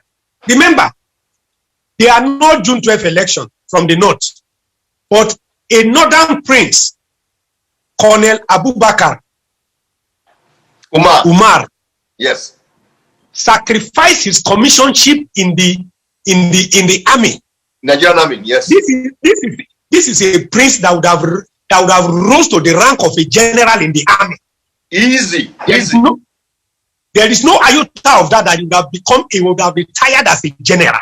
Yes. But he said that the annulment of June 12th election is unconscionable. Balarabe Musa, the first civilian only governor that was impeached, what is his offense? That he was pro the masses. That he was running a masses-oriented program. That was the only sin that he committed. They told him to, the Talakawas, that is the downtrodden. Yes. They told him to cross carpet and come and eat with them. But he said ideologically that he has a passion for the mass. So in all Nigeria, we have great men and women. The Vice President Ekweme went into politics and came back with integrity. He came out poorer than he went as a vice president. He was a successful architect. So that's to tell you, we have good men and women in this country. And all of them are clamoring. And I know that by the grace of God. But like I said, we are in the process of giving birth to a new Nigeria. But there will be a little tearing by way of restructuring this country so that Nigeria of our dream can come out successfully without any bloodshed. Thank you, and God bless you all. Thank you so much, Attorney Abbas. I always enjoy your analogy. The attorney has shown us that he knows medicine as well. The way he was able to tie the restructuring of Nigeria into a woman giving birth and all that. Woman. I don't want to come against you in court. You will just finish me. Thank you so much, Attorney Abbas. We appreciate your presence. Dr. Abbas, please, next week be around because I have a question for you about what the lawyers are doing about the case of Sunday Igboho. The southwestern lawyers, what they are trying to do for Sunday Igboho, please. Next week, please. All right. Yeah, because they're already in my ear that we have to go. So, ladies and gentlemen, Mr. Charles, thank you for being with us today. Jason, if he's going to be in the office, I can swing by. Okay. All right, Mr. Adodo. Thank you also. Yeah, I'll be in the office. Okay, he's going to be in the office. Okay. The Queen, thank you so much for not letting us see your face today, but we had your sonorous voice. Thank you so much for your contribution. Thank you, everybody, for being part of this. Hey, there you go. See, finally, we see the Queen at the very end of the show. Oh my goodness. Lord. Thank God she came at the end of the show because Mr. Adodo would have continued talking about the Queen. Thank you. And that was what I'm going to say. and I'm sure that Adodo tested her to just do this. I know. That's what I know. He tested her, but that's okay. Tunde, we're fine. Don't worry about that. Go ahead, my brother. So, on behalf of everybody on the David Adodo Show, this is African Voices Radio. We want to say thank you all for participating, for joining us either online or for watching us either online or listening to us. We thank you all so much. We'll be back next week with another interesting episode to discuss, things that are going on around us, and especially with emphasis on Nigeria. Please, everybody, be safe. COVID is real. Wash your hands. wear your mask, keep your 6 feet. Our views on this program are not meant to channel violence, are not meant to make any, create any kinds of issues with anybody. Our views on this program are directed towards making Nigeria better so that we all can go home one day and say, yes, we have a Nigeria, we have a country, we have one Nigeria, we don't have a divided country. So that's why we put in all this energy and all this passion and all these emotions into this program that we do. So we all pray that one day we will all be happy that Nigeria has been birthed according to the attorney, and that there will be no problems. So my name is Tunde Phillips. On behalf of the gang on African Voices Radio, the David Adodo Show, we thank you for being part of this program. We will see you all next week. Be safe. Take care of yourself and each other. Thank you. You're listening to African Voices Radio.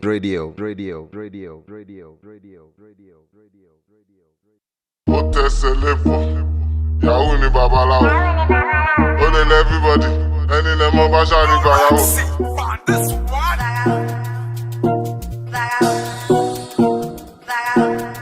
Mọ bá ṣáà ní gbàyàwó.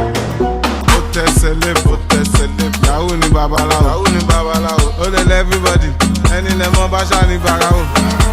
Ó fẹ́ ṣe kà fún mi, mi ò lógún mo ní Kúránì.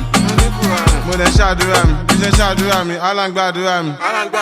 Àti lọ àti dé, ẹ̀yìn orí yọ ó dilé.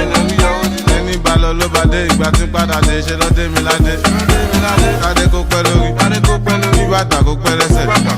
Sọ́wọ́n dá mi kan lẹ́sẹ̀, káàmì gèjì kí àìsàn kan lẹ́sẹ̀. Inside life, no to the five life. Inside life, no to the deeper life. Inside life, on kan jẹ ya, on kan chop life. Inside life, on kan shake gbé, on kan jẹ wà. Josopi, kirikiri Josopi. Ikọ̀ ìpèsè Josopi, nínú sẹ́ẹ̀lì FCC, wọ́n Josopi, tó bá níyàwó lẹ́kọ̀ọ́ Josopi. Sopi, bọ̀dá yìí Josopi. Sopi, abẹ́yìn náà Sopi, single fella Josopi. Sopi, má lọ lówó mọ̀ tó bá lọ Sopi, ṣòdówó mọ̀. Ó wá sọ pé ò mọ̀ náírà, ó wúwo lọ́wọ́.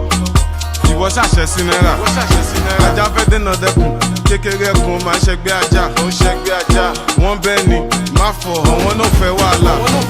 I just want make mama proud, they want to make mama proud. Mama, you gonna cry no more, tẹ́ bá sunkún gan, ẹ sẹ̀kún ayọ̀. Ìbánjọ́ kẹ́ bá yọ̀, ọ̀rọ̀ mi já sáyọ̀. Inside life, do what I want cause it's my life. Thank you for listening to African Voices Radio, the David Adodo Show. Right here every Saturday at 8 o'clock Nigerian time, 3 o'clock Eastern Standard Time on the East Coast of the United States of America.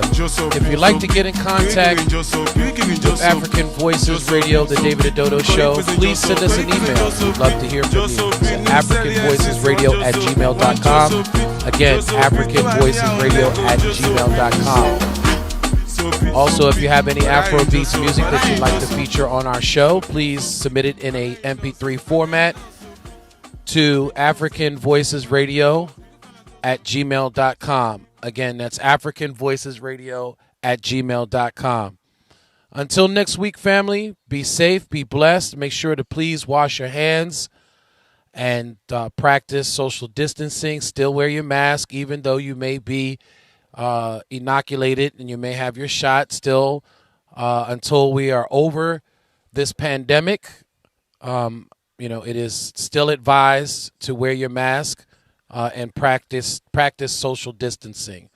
So until next week, family, be blessed, be safe, and to all those Nigerians living here in America, as well as all the Americans in the United States, happy 4th of July. And may you please be safe during your 4th of July celebration. Don't eat too much barbecue. And like I said, please be safe during this 4th of July holiday.